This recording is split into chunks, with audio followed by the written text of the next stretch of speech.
Once upon a midnight dreary, while I pondered, weak and weary, over many a quaint and curious volume of forgotten lore, while I nodded, nearly napping, suddenly there came a tapping, as of someone gently rapping at my chamber door.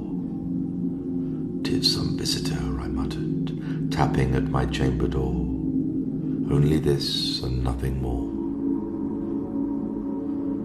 Ah, distinctly I remember it was in the bleak December, and each separate dying ember wrought its ghost upon the floor.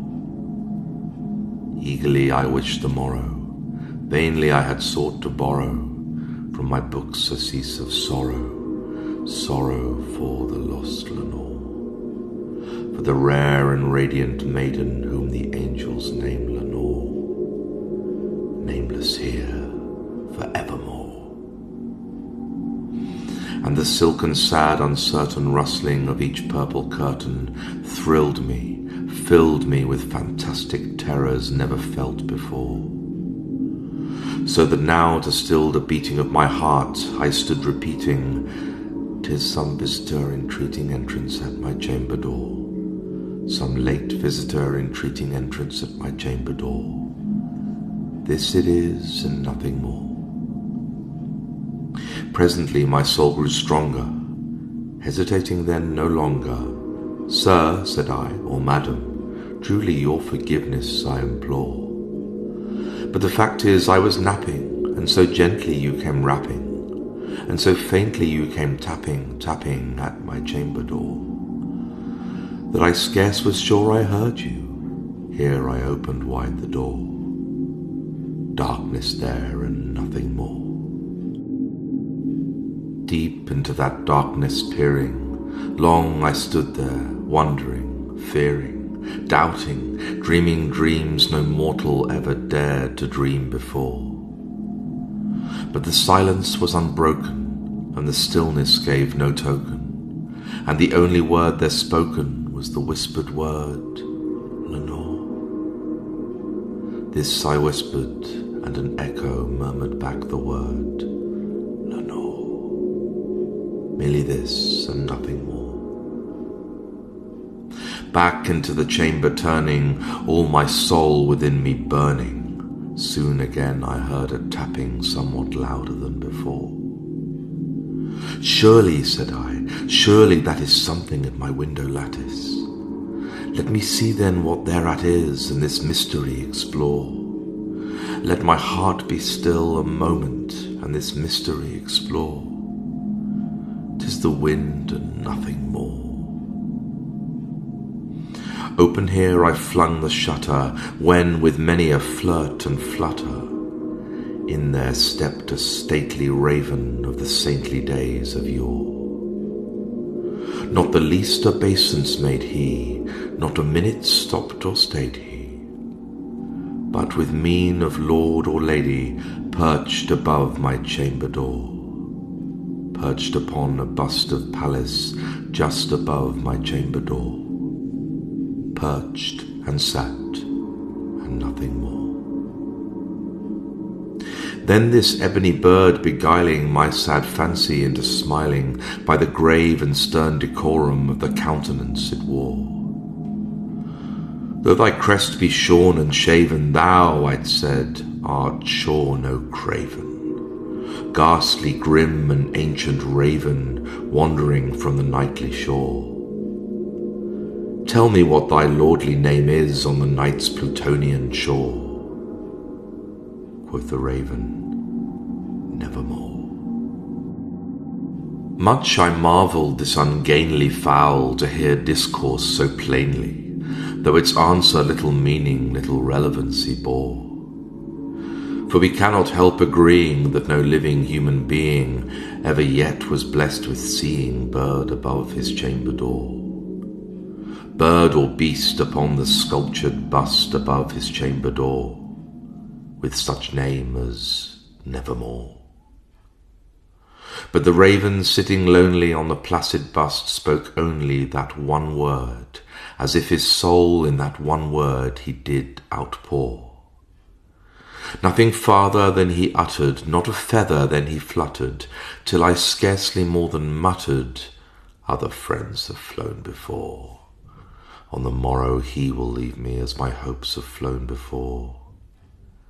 Then the bird said, nevermore.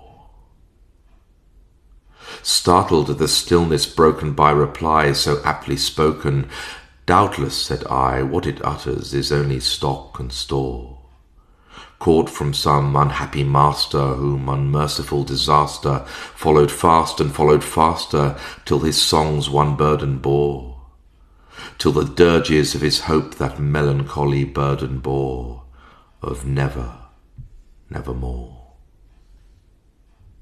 But the raven still beguiling all my fancy into smiling, straight I wheeled a cushioned seat in front of bird and bust and door.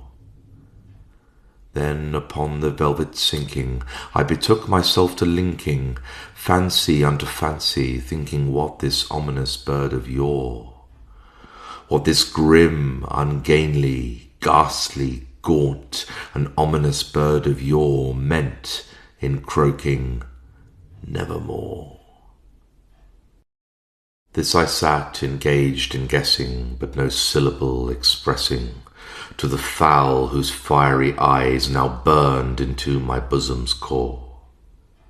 This and more I sat divining, with my head at ease reclining on the cushion's velvet lining that the lamplight gloated o'er, but whose velvet violet lining with the lamplight gloating o'er she shall press, nevermore. Then methought the air grew denser, perfumed from an unseen censer, swung by seraphim whose footfalls tinkled on the tufted floor. Wretch, I cried, thy God hath lent thee, by these angels he hath sent thee, respite, respite and nepenthe, but from thy memories of Lenore. Quaff, oh quaff this kind nepenthe, and forget this lost Lenore. Quoth the raven, nevermore. Prophet, said I, thing of evil, prophet still, if bird or devil, whether tempter sent, or whether tempest tossed thee here ashore, desolate yet all undaunted, on this desert land enchanted, on this home by horror haunted, tell me truly, I implore, is there balm in Gilead? Tell me, I implore. Quoth the raven, nevermore. Prophet, said I, thing of evil, prophet still, if bird or devil, by that heaven that bends above us, by that God we both adore, tell this soul with sorrow laden, if within the distant Aidenn it shall clasp a sainted maiden whom the angels name Lenore, clasp a rare and radiant maiden whom the angels name Lenore. Quoth the raven, nevermore. Be that word our sign of parting, bird or fiend, I shrieked upstarting, get thee back into the tempest and the night's Plutonian shore. Leave no black plume as a token of that lie thy soul hath spoken. Leave my loneliness unbroken, quit the bust above my door. Take thy beak from out my heart and thy form from off my door. Quoth the raven, nevermore. And the raven, never flitting, still is sitting on the pallid bust of Pallas just above my chamber door.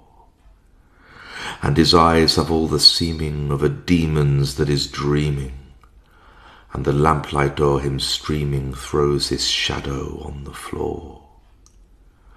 And my soul from out that shadow that lies floating on the floor shall be lifted nevermore.